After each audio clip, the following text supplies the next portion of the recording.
हुन्छ अरू कुरा चाहिँ अब साइड लगाऊँ अब आज चाहिँ म फोटोसपबाट हजुरहरूलाई सिकाउँछु फोटोसप भनेको चाहिँ यो है फोटोसप भनेको चाहिँ पियास लेखेको चाहिँ फोटोसप हो यहाँबाट हामीले सुरुमा चाहिँ फाइलमा अठाउनु पर्छ यहाँ फाइलमा अठाएपछि हामीले यहाँ चाहिँ धेरै अप्सनहरू छ न्यू ओपन ब्राउजर क्लोज यिनीहरू छ हामीले चाहिँ नयाँ फाइल बनाउनुभन्दा अगाडि चाहिँ न्यूमा अठाउनु पर्छ है यहाँपट्टि आयो यहाँपट्टि चाहिँ हामीले नाम लेख्न सकिन्छ अब फाइलको नाम चाहिँ अब डट डट जस्तै मैले चाहिँ मेरो नाम लेखेँ होइन फाइलको नाम तलपट्टि चाहिँ प्रिसेटमा चाहिँ हजुरलाई पेपरहरू चाहिँ दिइरहेको छ यहाँ इन्टरनेसनल पेपर भनेको यसलाई एफओ पेपर भनिन्छ यो फोटो भनेको चाहिँ त्यो सानो प्रिन्टरमा हान्ने तिनीहरू भयो ओइ मोबाइलको भयो फिल्मको भयो भिडियोहरूको कुनको हामीलाई इन्टरनेसनल पेपर भनेको चाहिँ एफओ भन्छ क्या त्यसलाई हजुर यहाँबाट एफओ A3 ए जस्तो टाइपको पनि हजुरले पेपर चाहिँ चुज गर्न पाउनुहुन्छ मैले एफओ खोल्छु है त एफओ खोल्ने बित्तिकै यसरी आउँछ एफओ यतापट्टिको यो टुल भनेको चाहिँ सर्कल अब सर्कलमा नि सिलेक्ट गर्न मिल्छ योबाट नि क्रप गर्ने हो क्या यो चिज योबाट नि सिलेक्सन गरेर चाहिँ त्यही टुल हो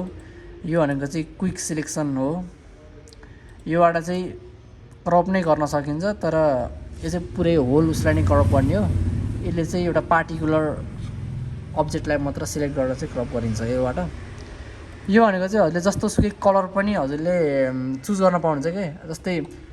यो वाला कलर छ यो यसरी हजुरले चुज गर्न सक्नुहुन्छ जुन कलर भन्छ त्यो कलर चाहिँ हेरी आएर बसेको हुन्छ त्यहीबाट हजुरले युज गर्न सक्नुहुन्छ यो भनेको रिमुभ गराउने जस्तै कि अब फेसमा पिम्पल्सहरू हुन्छ तिनीहरूलाई चाहिँ रिमुभ गर्ने टुल हो यो भनेको ब्रस टुल यहाँ अब पेन्ट ब्रस टुल थम इरेजर यिनीहरू सबै यो आइटमहरू जुम इन जुम आउट यो चाहिँ पेन भयो यो चाहिँ टी भनेको चाहिँ टाइप गर्ने भयो जस्तोबाट पनि हामीले टाइप गर्न सकिन्छ यसरी अनि यो चाहिँ नेपालीमा भयो यसको फन्ट चेन्ज गर्ने चाहिँ यहाँबाट है यहाँबाट यस्तो गरेर सिम्पल यसरी राख्न मिल्यो है यो पनि सिलेक्सन टुल हो यो चाहिँ सेपहरू यसरी रेक्टेङ्गल बनाउने यहाँ माथि गएर स्टक दिने स्टक भनेको चाहिँ भित्रकोलाई चाहिँ स्टक भनिन्छ बाहिरकोलाई होइन स्टक भनेको चाहिँ बाहिरकोलाई भनिन्छ फिल भनेको चाहिँ भित्रकोलाई भनिन्छ है जस्तै मैले यहाँ पिङ्क हालेँ ब्लू हाल्यो यसरी हुन्छ त्यही नै हो हात भनेको चाहिँ यो ह्यान्डको सिम्बल भनेको फेरि सबैलाई यो पेपरलाई नै मुभ गराउने हो क्या त्यो भयो अरू सिम्पलै छ यहाँ इमेजहरू माथि यहाँ छ यता मेन फोटोसपमा भनेको चाहिँ लेयरहरू हो क्या जस्तै एउटा लेयर आयो मैले अझै एउटा सर्कल बनाउँछु है म यहाँ एउटा सर्कल बनाएँ अझै एउटा लेयरहरू आयो थपियो फोटोसपमा लेयरहरू खेलाउन जाने भने चाहिँ एकदम टु मच सिम्पल छ जस्तै अब यो वाला लेयर चाहिँ मैले यहाँ टिलर राखिदिएँ भने यो पछाडिको भाग छेकिन्छ नि त अब यही लेयरलाई चाहिँ मैले योभन्दा तलपट्टि हालिदियो भने चाहिँ यो लेयर योभन्दा तलपट्टि हालिदियो भने चाहिँ यो चिज चाहिँ माथिपट्टि आयो क्या त्यही भएर जुन चिज माथिपट्टि छ त्यो अनि ब्याकग्राउन्ड चाहिँ लक हुन्छ म्याक्सिमम् टाइम हामीले अनलक गर्नको लागि चाहिँ यहाँ डबल क्लिक गर्ने यहाँ गएर चाहिँ गर्ने यो गर्ने बित्तिकै ब्याकग्राउन्डै उड्छ क्या यसरी यो व्हाइट ब्याकग्राउन्ड यसरी उड्छ यो चाहिँ पिएनजीको फर्ममा चाहिँ आउँछ यहाँ माथिपट्टि चाहिँ हाम्रो यहाँ फाइलहरू छ है यहाँ पहिलेदेखिको फाइलहरू यसरी निकाल्न मिल्छ हामीले जस्तै मैले यो वाला अनि इमेजको साइजहरू हेर्ने चाहिँ यसरी हो यो भयो यसको इमेज साइज हेर्ने यहाँ इमेजमा उठायो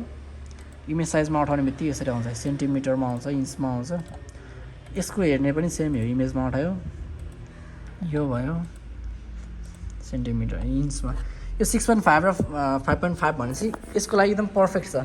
यो मालाभित्र हाल्नको लागि चाहिँ पर्फेक्ट फाइल हो यो आफूले कट चाहिँ गर्नु पऱ्यो फोटोसपमा चाहिँ हजुरले सुरुमा जान्नुपर्ने त्यही कुराहरू पछि आफैले अब जस्तै ब्रस टुल छ यो यहाँ सिलेक्ट गर्यो यसरी मेट्न मिल्छ जस्तो नि कलरमा हाल्न मिल्छ यसरी अनि कन्ट्रोल जेट हान्ने बित्तिकै यो उड्छ अनि control plus alt plus Z हान्यो भने चाहिँ यो अझै अगाडिको चिज पनि उड्छ है त अनि तपाईँलाई चाहिँ अब यसको ब्राइटनेस बढाउनु छ भने चाहिँ कन्ट्रोल एल हान्ने कन्ट्रोल एल हान्यो भने चाहिँ यसको ब्राइटनेस यसरी बढाउन मिल्छ व्हाइटमा मिल्यो ब्ल्याकमा यसरी क्यान्सल पनि गर्न मिल्यो प्रिन्ट गर्नको लागि चाहिँ कन्ट्रोल पी प्रिन्ट सेटिङ आउँछ हाम्रो यत्रो धेरै प्रिन्टरहरूको यहाँ अप्सनहरू छ एउटा जस्तै मैले 20 चुज गरेँ यहाँ गएर चाहिँ फोटो यो स्ट्यान्डर्डमा हानेछु मैले स्ट्यान्डर्डमा हान्न मिल्यो फोटो सर्ट हान्न मिल्यो यही नै हो एकदम सिम्पल छ फोटोसपहरूले यसरी नै प्र्याक्टिस गर्दै जानु मैले भोलिको दिनमा चाहिँ अझै एडभान्स भर्जन चाहिँ देखाउँछु फोटोसपको है त।